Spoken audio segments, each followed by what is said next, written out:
ओम शांति। एक विशेष सूचना आमे साप्ताहिक पाठ्यक्रम आत्मा एवं परमात्मा दुईटा जाक चैप्टर एबे आमे चैनल रे अपलोड कर सारिचु। एटा आपण मानकर सुविधा पाई नुआ आत्मा माननकु सहयोग देवा पाई बहुत सहयोगी हेबो।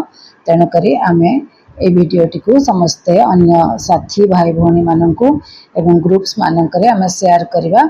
सेतरे हमर बहुत क्लियरिटी आसबो, ज्ञान समझ मध्य बढ़िबो आ नुआ पिला माननकु मध्य आमे सहयोग दे परिबा। अच्छा, एबे आमे मुरली सुनिबा। आसन आजिर मुरली सुनिबा 15 तारिख रो। ओम शांति। आज 15 जुलाई 2026 रो साकार महावाक्य प्रातः मुरली।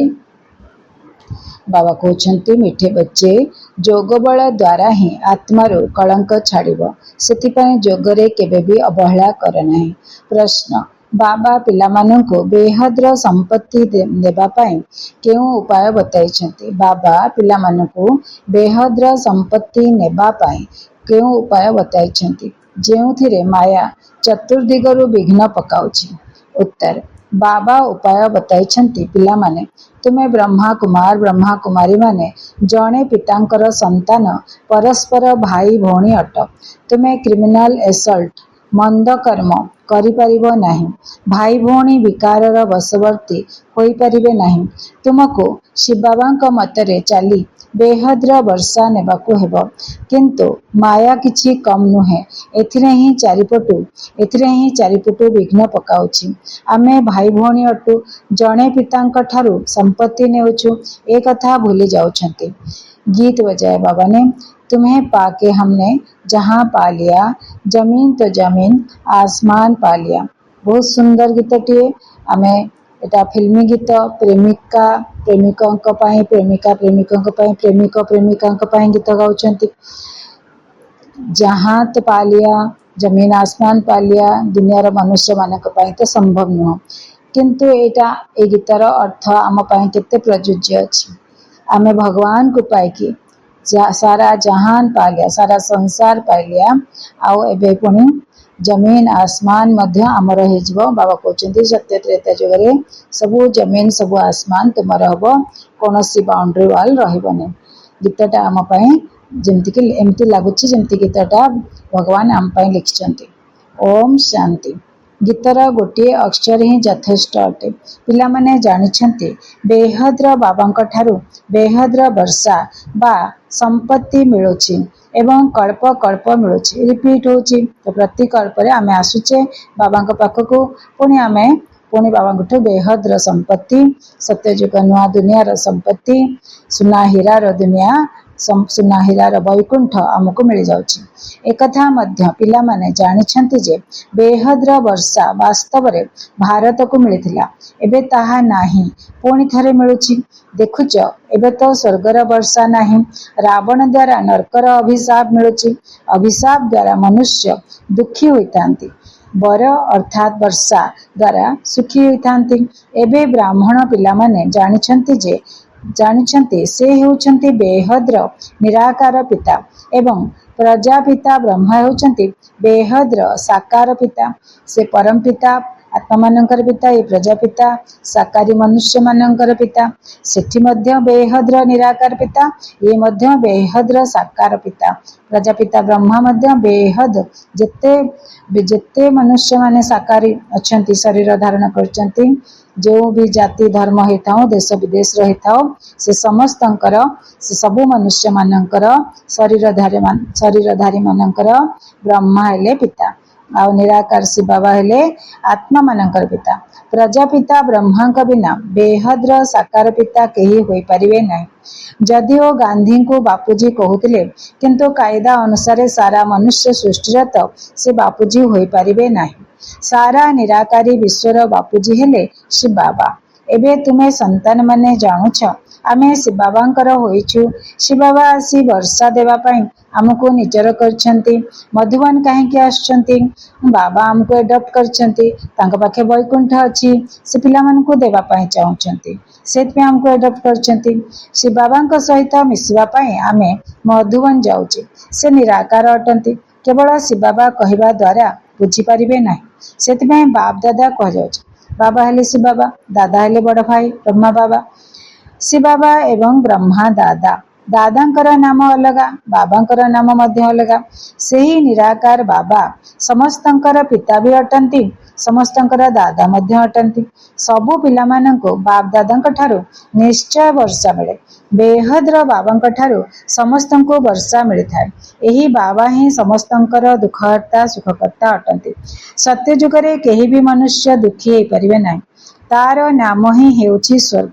से हेउछंती स्वर्गर स्थापनकर्ता ईश्वर पिता। भारत सबुठारू पुरातन अटे, तबे निश्चय सबुठारू नुआ थिला, निश्चय सबुठारू नुआ थिला। सेथिपई तो एबे सबुठारू पुराना होइछि। सत्यजुग कलिजुग भारत को ही कहा जाउछि।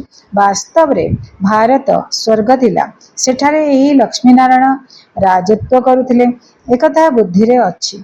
एबे तुमे लक्ष्मी नारायण मंदिर को गले तुरंत बुद्धि रे आसीबो जे सेमानंकु एही वर्षा किपरि मिलिला, ये पूज्य किपरि हेले, केबे राज्य करथिले, काहा द्वारा राज्य पाइथिले, एई सब कथा बुद्धि रे आसीबो।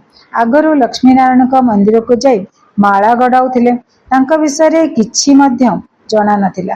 एबे केवल तुमरी बुद्धि रे अछि, ताहा मध्य क्रम अनुसार। तुमे एबे लक्ष्मी नारायण मंदिर गले खुशी हेबो। एमाने एही प्रालब्ध किपरि पाइथिले ताहा बुद्धि रे अछि। संगम जुगरे ही पाइथिले, काहेकि ना संगम जुगरे ही पूर्ण दुनिया बदलियो। संगम जुगरे ही बाबा आसी राजयोग शिखाइथिले। एकथा मध्य जानिछ, बहुत जन्मर शेष जन्मरे वास्तव रे एही ब्रह्मा थिले। ब्रह्मांक द्वारा विष्णुपुरी स्थापना हुए।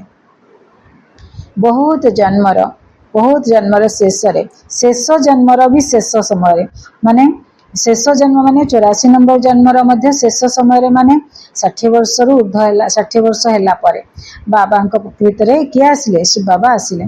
तो बाबा कहते ब्रह्मांक द्वारा विष्णुपुरी स्थापना है। यही समय यही लक्ष्मी नारायण ही पूर्व जन्म वास्तव रे ब्रह्मा सरस्वती थिले।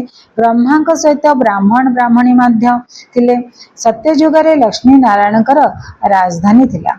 निश्चय प्रजापिता मध्य थिबे। तुमे जानिछ आमे पुरुषार्थ करुचु। जो माने कल्प पूर्वर पुरुषार्थ करिथिले ताहा आमे साक्षी होई देखुचु। गोटे हेला राजकीय कुल, अन्यटी हेला प्रजा कुल। सेथिरे मध्य केही बहुत साहुकार होइथांती, केही कम राजा मान केही कम होइथांती। राजा मानक भितरे मध्य केही बहुत धनी, केही कम धनी होइथांती। तुमे लक्ष्मी नारायण मंदिर रे काहाको भी बुझाई पारिबो जे एमाने ही राज्य किपरि पाइथिले। एबे पुणी थारे से निजर राज्य भाग्य नेउछंती। राजधानी स्थापन हेउछि, केते सहज अटे। अंबा किए एकथा मध्य जानि नाहांती। तुमे कहुछ ये तो जगदंबा अटंती। कल्प पूर्वर मध्य जगदंबा जगत पिता थिले। आमे तांकर संतान थिलु। संगम जुगरे बाबा राजयोग शिखौछंती। जगदंबांकर संतान मध्य ढेर अछंती, किंतु समस्तंको तो एठारे रखि पारिबे नाही। एबे तुमको ज्ञानर तृतीय नेत्र मिलिछि। बाबा ज्ञानर सागर अटंती, तेणु निश्चय पिलामानंको ज्ञान ही देवे ना। तांको ना मनुष्य ना देवता कह जाउछि। शिव बाबा को केहिले मनुष्य कहि परिबानी, ना ही से देवता। विष्णु को कहा जीव देवता, नारायण को, श्री कृष्ण को, जगन्नाथ को, किंतु से तो ना मनुष्य ना देवता, से हेले परमात्मा। तांको परमात्मा ही कहा जाउछि। तुमे जे कोनसी मंदिर को गले तांकर जीवन कहानी कहि परिबो। रामंक पाई मध्य तुमे बुझाई परिबो। चंद्रवंशी कुल एबे स्थापन हेउछि। ब्रह्मांक द्वारा ब्राह्मणंक मानकर मध्य धर्म स्थापन हेउछि। ब्रह्मांकर नाम केते विख्यात। ब्रह्मांक द्वारा बाबा ब्राह्मण माननको रचना करुचंती। ତୁମେ ବ୍ରହ୍ମା କୁମାର ବ୍ରହ୍ମା କୁମାରୀ ହୋଇଥିବାରୁ ଜାଣିଛ ଆମେ ଏକ ବାବାଙ୍କର ସନ୍ତାନ, ପରସ୍ପର ଭାଇ ଭଉଣୀ ଅଟୁ। ତେଣୁ ଆମେ ଖରାପ କର୍ମ କରିପାରିବୁ ନାହିଁ, ଭାଇ ଭଉଣୀ ବିକାରରେ ଯାଇପାରିବେ ନାହିଁ। ବାବା ଏହି ଯୁକ୍ତି ରଚନା କରିଛନ୍ତି। ଡ୍ରାମା ଅନୁସାରେ ତୁମେ ମଧ୍ୟ ବ୍ରହ୍ମା କୁମାର, ଆମେ ମଧ୍ୟ ବ୍ରହ୍ମା କୁମାରୀ ଅଟୁ। ବାସ୍ତବରେ ସାରା ଦୁନିଆ ବ୍ରହ୍ମା କୁମାର ବ୍ରହ୍ମା କୁମାରୀ ଅଟେ, କିନ୍ତୁ କେହି ଜାଣି ନାହାନ୍ତି। ତ ବାବା ଏଠି କଣ ବୁଝେଇଲେ? ଭାଇ ଭଉଣୀ। ଆମେ ଭକ୍ତିରେ ମଧ୍ୟ କହୁଥିଲେ ତୁମେ ମାତା ପିତା, ଯେକୌଣସି ଦେବୀ ଦେବତାଙ୍କ ସାମ୍ନାରେ ଯାଇ କହୁଥିଲେ ତୁମେ ମାତା ପିତା, ଆମେ ତୁମର ବାଳକ, ଆମେ ତୁମର ସନ୍ତାନ। ଦେଖୁଥିଲେ ଲକ୍ଷ୍ମୀ ନାରାୟଣଙ୍କୁ ଯୋଡି ହେଇକି ଅଛନ୍ତି, ତାଙ୍କୁ ଆମେ ମାତା ପିତା କହୁଥିଲେ। ଭଗବାନଙ୍କୁ ସବୁବେଳେ ମାତା ପିତା, ମାତା ମଧ୍ୟ ପିତା ମଧ୍ୟ କହୁଥିଲେ। କିନ୍ତୁ ଏବେ ଯେତେବେଳେ ବାବା ଆମକୁ କହୁଛନ୍ତି, କୋଉ ହିସାବରେ କହୁଛନ୍ତି କି ସଙ୍ଗମ ଯୁଗରେ ହିଁ ଆମେ ଜାଣିଲେ ଯେ ଶିବ ବାବା ହେଲେ ମାତା ପିତା, ବ୍ରହ୍ମା ମା ଆଉ ଶିବ ବାବା ବାବା, ଆଉ ଆମେ ସବୁ ତାଙ୍କର ସନ୍ତାନ। କେବଳ ଏଇ ସଙ୍ଗମ ଯୁଗରେ ଆମେ ଜାଣିଲେ ଯେ ଆମେ ସମସ୍ତେ ଆପସରେ ଏକ ପିତାଙ୍କର ସନ୍ତାନ, ଆମେ ସମସ୍ତେ ଭାଇ ଭଉଣୀ, ଆପସରେ ଭାଇ ଭଉଣୀ, ଆତ୍ମା ରୂପରେ ଭାଇ ଭାଇ, ଶରୀର ରୂପରେ ଭାଇ ଏବଂ ଭଉଣୀ।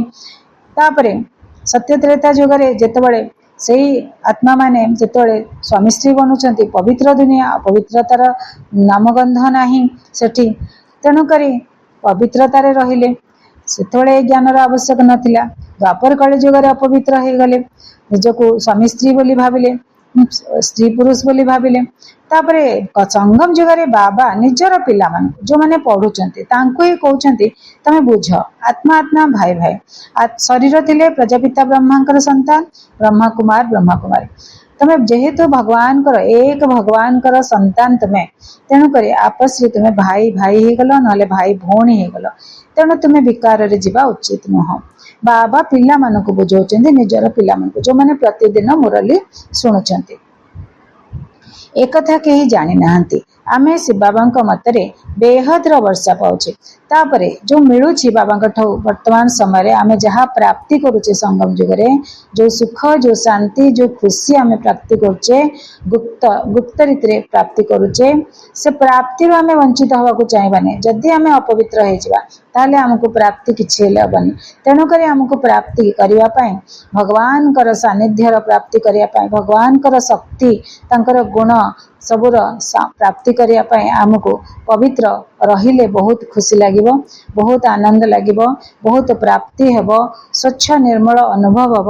ଆଉ ବାବା ଆମକୁ ବହୁତ ୟୁଜ କରିବେ, ବହୁତ ଆମ ଦ୍ୱାରା ମନସା ସେବା କରାଇବେ, ସ୍ଥୂଳ ସେବା କରାଇବେ, ସବୁ ବହୁତ ୟୁଜ କରିବେ। ଆଉ ସତ୍ୟ ତ୍ରେତା ଯୁଗରେ ଆମକୁ ବହୁତ ଉଚ୍ଚ ପଦ ମଧ୍ୟ ବାବା ଦେବେ। ତ ବାବା କହୁଛନ୍ତି ମାୟା ମଧ୍ୟ କମ ନୁହେଁ, ଚତୁର୍ଦିଗରୁ ବିଘ୍ନ ପକାଉଛି। ଆମେ ଭାଇ ଭଉଣୀ ଅଟୁ, ଏକଥା ବାବାଙ୍କ ଠାରୁ, ଏକମାତ୍ର ବାବାଙ୍କ ଠାରୁ ବର୍ଷା ନେଉଛୁ, ଏକଥା ଭୁଲି ଯାଉଛନ୍ତି। ଏକଥା ତ ଭଲ ଭାବରେ ବୁଝୁଛ ଯେ ସତ୍ୟ ଯୁଗରେ ଏକ ହିଁ ଧର୍ମ ରହିବ, ବାକି ସବୁ ଧର୍ମ ସମାପ୍ତ ହୋଇଯିବ। ଏକଥା ମଧ୍ୟ ପିଲାମାନେ ଜାଣିଛନ୍ତି। ଏହା କୌଣସି ନୂଆ କଥା ନୁହଁ। ପ୍ରତ୍ୟେକ 5000 ବର୍ଷ ପରେ ଏହି ଚକ୍ର ଘୁରେ। ଏଥିରେ ତିଥି ତାରିଖ ମଧ୍ୟ ଲେଖା ହୋଇଛି। ଏକଥା ମଧ୍ୟ ବୁଦ୍ଧିରେ ରହିବା ଦରକାର। ଆମେ ଶିବ ବାବାଙ୍କ ଠାରୁ ଏହି ଯୁକ୍ତିରେ ବର୍ଷା ନେଇଥାଉ। ଲକ୍ଷ୍ୟ ତ ମିଳିଛି ନା, ବାବାଙ୍କୁ ୟାଦ କରି ବାବାଙ୍କ ଠାରୁ ବର୍ଷା ନେବାକୁ ହେବ। ୟାଦ ଅର୍ଥାତ ଯୋଗବଳ ଦ୍ୱାରା ହିଁ କଳଙ୍କି ବାହାରିବ। ଆତ୍ମାରେ କେତେ ଦାଗ ଲାଗିଛି, କେତେ ପ୍ରକାରର ଦାଗ ଲାଗିଛି, କଳଙ୍କି ଲାଗିଛି। ଏଥିରେ କଣ କଳଙ୍କି କେମିତି ଲାଗିବ? ଯେତେବେଳେ ଆମେ ତାଙ୍କୁ ବାବାଙ୍କ ଯୋଗ ଅଗ୍ନିରେ ଜଳିବା, ସେତେବେଳେ କଳଙ୍କି ବାହାରିଯିବ। ଏଥିରେ କୌଣସି ଭୁଲ ନ ହଉ, ସେଥିପାଇଁ ମୁରଲି ମିଳୁଛି। ବାବା ଆମକୁ ସହଯୋଗ ଦେବା ପାଇଁ ଆମକୁ ପ୍ରତିଦିନ ମୁରଲି ଶୁଣାଉଛନ୍ତି। ପକ୍କା ନିଶ୍ଚୟ ବୁଦ୍ଧି ଥିଲେ ତୁମେ କେଉଁ ଆଡେ ବି ଯାଇପାରିବ। ଧରିନିଅ ମୁରଲି ମିଳୁନାହିଁ, ତେବେ ବି ବୁଦ୍ଧିରେ ତ ଅଛି ନା, ଆମେ ବାବାଙ୍କର ହୋଇଯାଇଛୁ।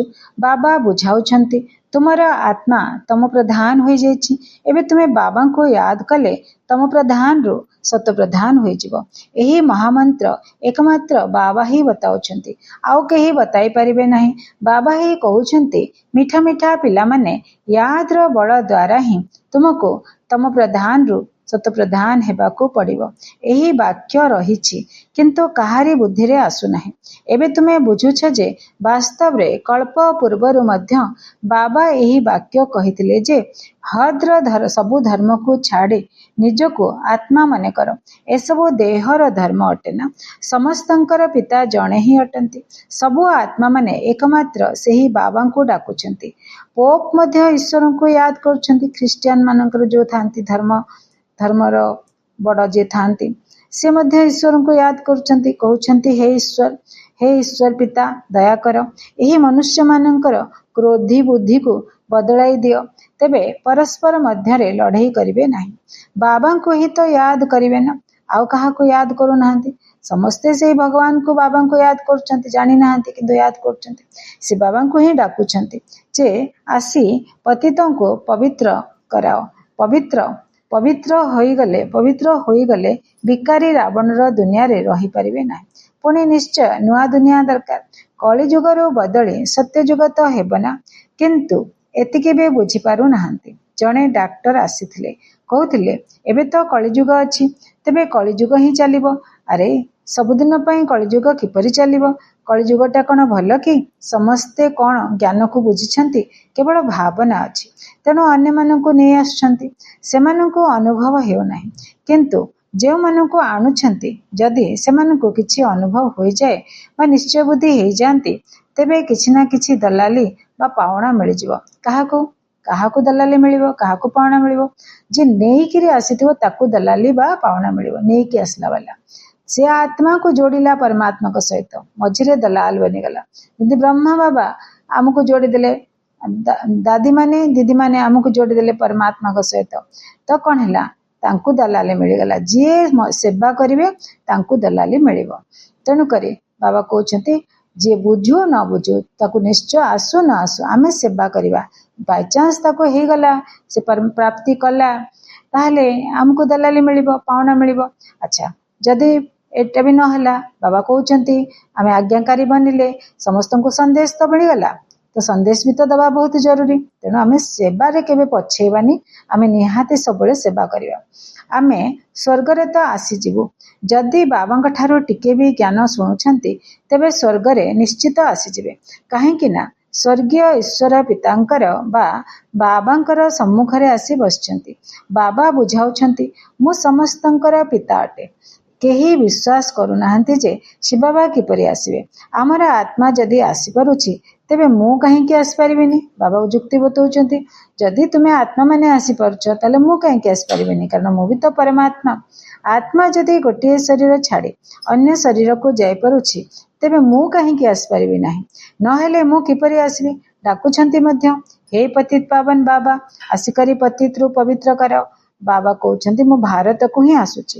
କଳ୍ପ କଳ୍ପର ସଙ୍ଗମ ଯୁଗରେ ଥରେ ମାତ୍ର ଆସୁଛି। ତୁମେ ଯେବେ 84 ଜନ୍ମ ପୁରା କରୁଛ ତେବେ ମୁଁ ଆସୁଛି। ତୁମ ସନ୍ତାନମାନଙ୍କର ନିଶ୍ଚୟ ଅଛି ବାବା ଆସିଛନ୍ତି ପୁଣି ଥରେ ବର୍ଷା ଦେବା ପାଇଁ।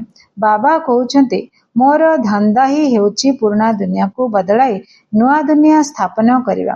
ସେଥିପାଇଁ ଗାୟନ ରହିଛି ନୂଆ ଦୁନିଆର ସ୍ଥାପନା, ପୁରୁଣା ଦୁନିଆର ବିନାଶ ହେବ। ତୁମେ ତାପରେ ପାଳନ କରିବ। ଜ୍ଞାନର ଆଲୋକ ମିଳିଛି ନା?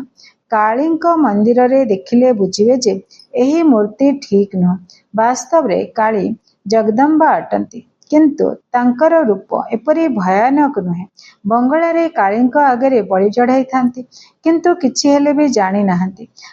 ଜଗଦମ୍ବାଙ୍କ ମନ୍ଦିରକୁ ଲକ୍ଷ ଲକ୍ଷ ଭକ୍ତ ଆସିଥାନ୍ତି। ସବୁବେଳେ ଯେପରି ମେଳା ହିଁ ଲାଗି ରହିଛି। ଛୋଟିଆ ମୂର୍ତ୍ତି ରଖାଯାଇଛି ନା, ତାଙ୍କର ନାମ ଜଗଦମ୍ବା ରଖିଦେଇଛନ୍ତି। ତେବେ ଜଗଦମ୍ବା ତ ଜଣେ ହେବା ଦରକାର। ସିନ୍ଧ ପ୍ରଦେଶରେ କାଳୀଙ୍କ ମନ୍ଦିର କିପରି ତିଆରି ହୋଇଥିଲେ? ଥରେ ଦୁର୍ଗରେ ବମ୍ ଫୁଟିଲା ତ ଜଣେ ଫକୀର କହିଲା ଯେ କାଳୀ ମାତା ରାଗିଛନ୍ତି। ବାସ୍, ତାପରେ ସେ ଯାଇ ସେଠାରେ କାଳୀଙ୍କ ମନ୍ଦିର କରିଦେଲା। ତେବେ କାଳୀ କିଏ? କିଛି ବି ଜାଣିନାହାନ୍ତି। ତୁମକୁ ଏବେ ଜ୍ଞାନ ମିଳିଛି। ଏଭଳି କୌଣସି ଜିନିଷ ନାହିଁ ଯାହାକୁ ତୁମେ ଜାଣିନାହଁ। ଜାଣିଛ ଯେ ବାବାଙ୍କ ଠାରୁ ବର୍ଷା ନେଉଛୁ, ତେଣୁ ପୁରା ପୁରୁଷାର୍ଥ କରିବା ଦରକାର। ସେ ବାବା କହୁଛନ୍ତି ଯେ ପିଲାମାନେ ପିଲାମାନେ ଜାଣି ନାହାନ୍ତି କିଛି, ଦୁନିଆର ପିଲାମାନେ ସେ କ'ଣ କରୁଛନ୍ତି, କୋଉଠି ଗୋଟେ ବମ୍ ଫୁଟିଲା ତ ଦେବୀ ରାଗିଛନ୍ତି ବୋଲି କହିଦେଲେ, କାଳୀମାତା ରାଗିଛନ୍ତି କହିଦେଲେ, ତାପରେ ମନ୍ଦିର ତିଆରି କଲେ। ସେ ପୁଣି ଫକୀର ଥିଲା, ଫକୀର ମାନେ ମୁସଲିମ ଥିଲା, ତଥାପି ତାର ଧାରଣା ଆସିଲା, ତାକୁ ଫିଲିଙ୍ଗ ଆସିଲା କି ଦେବୀ ଜଣେ, କାଳୀ ଦେବୀ ଜଣେ, ତାକୁ ଦେଖାଯାଇଥିବ ସେଇଭଳିଆ ସାକ୍ଷାତକାର ହେଇଥିବ, ତାପରେ ସେ ମନ୍ଦିର ଧରିକି ସେଠି ପୂଜା କଲେ। ତ ସବୁଆଡେ ସେଇଭଳିଆ ହେଇ ଚାଲିଛି। କିନ୍ତୁ ବାବା ଆମକୁ ବୁଝଉଛନ୍ତି ଯେ କାଳୀ କିଏ, ସେମିତି ସେଟା ତ ସାକ୍ଷାତକାର କଥା ଆମେ ଜାଣିଛେ। ଏମିତି କୌଣସି ବାବା କ'ଣ କହିଲେ, ଏମିତି କୌଣସି କଥା ନାହିଁ ଯୋଉଟା ତମେ ଜାଣିନ। ତ ଆମେ ଜାଣିଛେ କାଳୀ କିଏ, ଜଗଦମ୍ବା କିଏ, କାଳୀ କିଏ, ଜଗଦମ୍ବା କିଏ। ଜଗଦମ୍ବା ହେଲେ ଆମର ମମ୍ମା, କାଳୀ ମଧ୍ୟ ହେଲେ ବାବା କହନ୍ତି ଆମର ମମ୍ମା। ତେଣୁ ଭିନ୍ନ ଭିନ୍ନ ନାମ ରୂପରେ ତାଙ୍କୁ ଅନ୍ୟ ଅନ୍ୟ ସ୍ଥାନ ମାନଙ୍କରେ, ଭିନ୍ନ ଭିନ୍ନ ସ୍ଥାନ ମାନଙ୍କରେ ଲୋକ ତାଙ୍କୁ ପୂଜା କରୁଛନ୍ତି। ଆହୁରି ମଧ୍ୟ ବହୁତ ଦେବାଦେବୀ ଅଛନ୍ତି, ଆମମାନେ ମଧ୍ୟ ସେଇ ଦେବାଦେବୀ ମାନଙ୍କ ଭିତରେ ଗଣତିରେ ଆସିବା। ତ ବାବା କହୁଛନ୍ତି ପ୍ରଥମ ନମ୍ବରର ଦୁଃଖ ସେବେ ଆରମ୍ଭ ହୋଇଥାଏ ଯେବେ କୁମାର କୁମାରୀ ବିବାହ କରିଥାନ୍ତି। ତୁମକୁ ତ କେବେ ବିବାହ କରିବାର ଖ୍ୟାଲ ବି ଆସିବା ଉଚିତ ନୁହେଁ। ଏବେ ବାବା କହୁଛନ୍ତି ଏହି ରାବଣ ରାଜ୍ୟ ସମାପ୍ତ ହୋଇଯିବ। ଏହା ହେଲା ଭିକାରୀ ଗୃହସ୍ଥ ବ୍ୟବହାର। ଦେବୀ ଦେବତା ମାନଙ୍କ ପାଇଁ ଗୀତ ଗାଉଛନ୍ତି। ଏକଥା କାହାକୁ ଜଣା ନାହିଁ କି ଏହି ଦେବୀ ଦେବତା ମାନଙ୍କୁ କିଏ ନିର୍ବିକାରୀ କରାଇଛନ୍ତି। ସତ୍ୟଯୁଗ ହେଲା ସମ୍ପୂର୍ଣ୍ଣ ନିର୍ବିକାରୀ ଦୁନିଆ। ଶାସ୍ତ୍ରରେ ପୁଣି ଦେଖାଇ ଦେଇଛନ୍ତି ଯେ ସେଠାରେ ମଧ୍ୟ ବିକାର ଥିଲା, କିନ୍ତୁ ତାହା ତ ହେଉଛି ନିର୍ବିକାରୀ ଦୁନିଆ। ବିକାରୀ ଦୁନିଆ ଏବଂ ନିର୍ବିକାରୀ ଦୁନିଆ ମଧ୍ୟରେ କେତେ ଫରକ ରହିଛି, ଏହି କଥା ଆଉ କାହାରି ବୁଦ୍ଧିରେ ନାହିଁ। ତୁମେ ଜାଣିଛ ଯେ ଏହି ଲକ୍ଷ୍ମୀନାରାୟଣଙ୍କ ରାଜ୍ୟ ଥିବା ସମୟରେ କେତେ କମ ମନୁଷ୍ୟ ଥିଲେ। ଗୋଟିଏ ଧର୍ମ ହିଁ ଥିଲା, ପୁଣି ବୃଦ୍ଧି ହୋଇ ଚାଲିଲା। ପୁରା ଚକ୍ର ମଧ୍ୟ ଲଗାଇବାକୁ ପଡ଼ିବ। ତେବେ କୁହାଯିବ ପୁରା ପୃଥିବୀର ଚକ୍ର ଲଗାଇଲ, ସମୁଦ୍ରର ଚକ୍ର ତ ଲଗାଇ ପାରିବ ନାହିଁ। ସତ୍ୟ ଯୁଗରେ କମ ଲୋକ ଥିବାରୁ କେତେ କମ ଜାଗା ନେଉଛନ୍ତି। ଏବେ ମନୁଷ୍ୟ ସୃଷ୍ଟିର ସୀମା ସମାପ୍ତ ହେବାକୁ ଯାଉଛି। ଉପରେ ଯେଉଁ ଅଳ୍ପ ଆତ୍ମାମାନେ ରହିଛନ୍ତି, ଏବେ ବାବା କହୁଛନ୍ତି ଏବେ ମନୁଷ୍ୟ ସୃଷ୍ଟିର ସୀମା ସମାପ୍ତ ହେବାକୁ ଯାଉଛି, ଅର୍ଥାତ୍ ପରମଧାମରୁ ଅଧିକାଂଶ ଆତ୍ମାମାନେ ତଳକୁ ଓହ୍ଲି ଆସିଲେଣି। ଶରୀର ଧାରଣ କରିକି ନିଜ ନିଜର କର୍ମକ୍ଷେତ୍ରରେ ପାଠ ବଜାଉଛନ୍ତି, କର୍ମ କରୁଛନ୍ତି। ଉପରେ ସେଥିପାଇଁ ବାବା କହୁଛନ୍ତି ଉପରେ ଯେଉଁ ଅଳ୍ପ ଆତ୍ମା ମାନେ ରହିଛନ୍ତି, ଆଉ ଅଳ୍ପ ଆତ୍ମା ଉପରେ ରହିଛନ୍ତି, ଆଉ ଉପରେ ଯେଉଁ ଅଳ୍ପ ଆତ୍ମା ମାନେ ରହିଛନ୍ତି ସେମାନେ ମଧ୍ୟ ଆସି ଚାଲିଛନ୍ତି। ମନୁଷ୍ୟ ବଢି ଚାଲିଛନ୍ତି, ସମସ୍ତେ ତଳକୁ ଓହ୍ଲଉଛନ୍ତି, କେହି ବି ବାପସ କେହି ଯାଉନାହାନ୍ତି। ତେଣୁକରି ସଂଖ୍ୟା ଏଠି ବଢୁଛି, ନୂଆ ଆତ୍ମା ମାନେ ଆସୁଛନ୍ତି, ପୁରୁଣା କେହି ଉପରୁ ବାପସ ଯାଉନାହାନ୍ତି। ଯିଏ ପ୍ରଥମ ଥର ଜନ୍ମ ନେଲେ ସେ ଜନ୍ମ ମରଣର ସାଇକେଲରେ ଆସିଗଲେ, ଚକ୍ରରେ ଆସିଗଲେ, ସେ ଆଉ ଫେରିବାର ନାହିଁ। ଖେଳ ନାଟକ ସରିଲେ ବାବା ଆସିଛନ୍ତି ଆମକୁ ନେଇକି ଯିବା ପାଇଁ, କିନ୍ତୁ ସେମାନେ ଜନ୍ମ ମରଣର ଚକ୍ରରେ ଆସିଲେ, ଉପରୁ ନୂଆ ଆତ୍ମା ଆହୁରି ଆସୁଛନ୍ତି। ତ ବାବା କହୁଛନ୍ତି ସଂଖ୍ୟା ବଢି ଚାଲିଛି, ମନୁଷ୍ୟ ବଢି ଚାଲିଛନ୍ତି। ଯେବେ ସେଠାରୁ ଆତ୍ମା ମାନଙ୍କର ଆସିବା ଶେଷ ହୋଇଯିବ, ତୁମର କର୍ମାତୀତ ଅବସ୍ଥା ହୋଇଯିବ, ତାପରେ ଯାଇକି ଆତ୍ମା ମାନଙ୍କୁ ଶରୀର ଛାଡି ଯିବାକୁ ପଡିବ। ସେମାନେ ଆସିବେ ଏବଂ ତୁମକୁ ଯିବାକୁ ପଡିବ। ଅଳ୍ପ ଅଳ୍ପ ସଂଖ୍ୟାରେ ଆସି ଚାଲିଥାନ୍ତି। ଏହା ତ ବୁଝିବାର କଥା ନା। ଆମେ ପ୍ରଥମେ ଯାଇ ସେଠାରେ ରହିବୁ। ଆମେ ସେଠାରେ ଥିବା ସମୟରେ ଆଉ କେହି ରହିବା ଉଚିତ ନୁହଁ।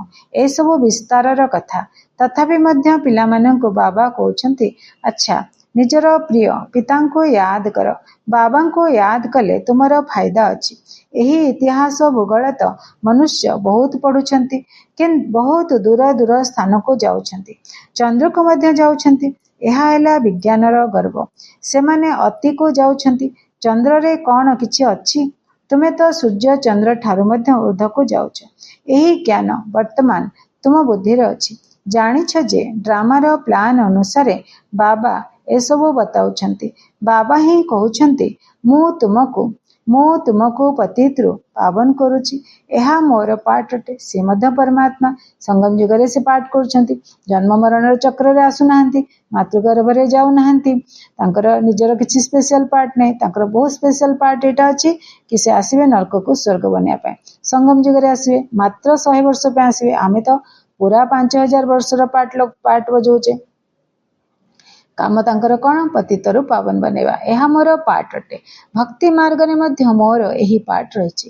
ଭକ୍ତି ମାର୍ଗରେ କ'ଣ କରୁଛନ୍ତି? ଯୋଉ ଆତ୍ମା ମାନେ ଡାକୁଛନ୍ତି, ଭଗବାନଙ୍କୁ ଡାକୁଛନ୍ତି, ଦେବୀ ଦେବତାଙ୍କୁ ଡାକୁଛନ୍ତି, ତାଙ୍କୁ ସନ୍ତୁଷ୍ଟ କରୁଛନ୍ତି। ଯିଏ ଯାହା ମାଗୁଛନ୍ତି ତାଙ୍କୁ ଦେଇ ଦଉଛନ୍ତି। କିଏ ପୁଅ ଝିଅ ମାଗୁଛନ୍ତି, ଘର ଗାଡି ମାଗୁଛନ୍ତି, ତାଙ୍କୁ ଦେଇ ଦଉଛନ୍ତି। ପୁଣି କିଏ ଯଦି